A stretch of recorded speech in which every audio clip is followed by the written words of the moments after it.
I want to spend this speech talking about what the two worlds look like on this motion. In Ops world, we have a much more segregated society, a much more religiously sectarian society, whereas on our world, we don't. We've already mechanized this multiple ways. That when people of minority religions walk outside in a world where religious displays are open and very public, they see significantly and almost exclusively Christian symbols. They feel isolated, they feel alienated, and they feel a need to find people who share their beliefs. Now, side ops response to this mechanization is, oh, people will try to find people who share their beliefs anyway, but they're ignoring our mechanization here in exchange for this incredibly simplistic and reductive understanding. It's not that, oh, Muslims, oh, they want to be with other Muslims. It is that Muslims and other religious minorities want to be in a society that they can see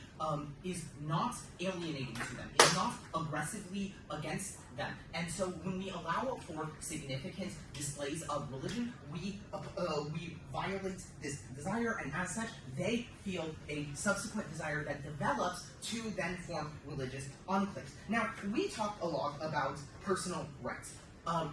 And the reason for this is that fundamentally, as you mentioned, as we mentioned, it is it is allowed to, in some ways, limit a specific right in order to protect other rights. And in our cases, down the bench, we have shown repeatedly that people's rights to be free from indoctrination, people's rights to choose their own religion, people's rights to avoid the imposition of religion they do not believe in is violated when such heavy-handed symbols and displays are shoved on them. Now, on to their ideas about charity.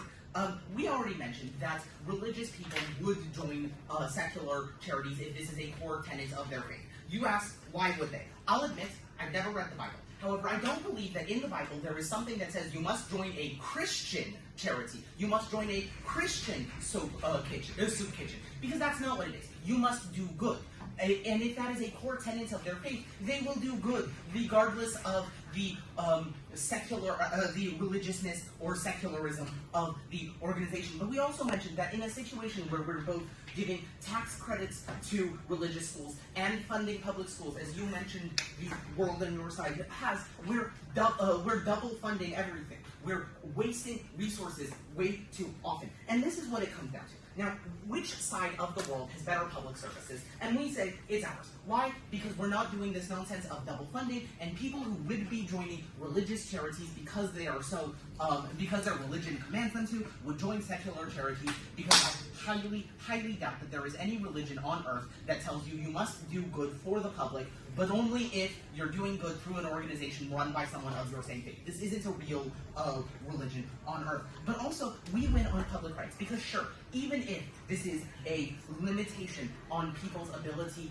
to practice their own faith, it is balanced and significantly exceeded by the protection of rights and the protection of the most vulnerable in society, the protection of children who are faced with indoctrination. You guys don't understand what we are saying when we say escape into the public. We've already shown that there is greater sectarianism, that there is greater religious isolationism and segregation in your side of the world. And so when you say, oh, they can just escape outside of their communities, well, their community, their entire surrounding is what is religious, is what is pushing the indoctrination on your side of the house, whereas on our side of the house, this isn't happening. Step outside and you are no longer in the religious sphere. Step outside and you are no longer under the influence of indoctrination. We protect people's rights and we provide greater services, and for this reason, we win this debate.